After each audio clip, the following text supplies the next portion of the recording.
We'll guide you through how to set up ClickUp automation, making your workflow smoother and more efficient. If you find this helpful, consider subscribing and liking the video.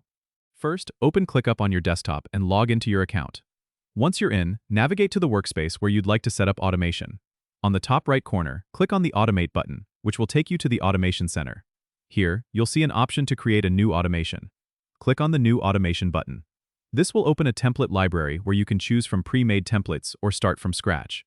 To create from scratch, click on the Custom Automation option. Now, you'll need to define your trigger. The trigger is the action that will start your automation. For example, you might want an automation to trigger when a task is moved to a certain list. Choose the appropriate trigger from the list. Next, you'll set up the action that follows the trigger. Click on Add Action and select what you want to happen when the trigger is activated, like assigning a task to a specific person or changing a task's status. You can add multiple actions if needed. Once you've set your trigger and action, give your automation a name and click Create to save it. Your automation is now live and will run whenever the trigger occurs. A quick tip: regularly review your automations to ensure they're still serving your needs.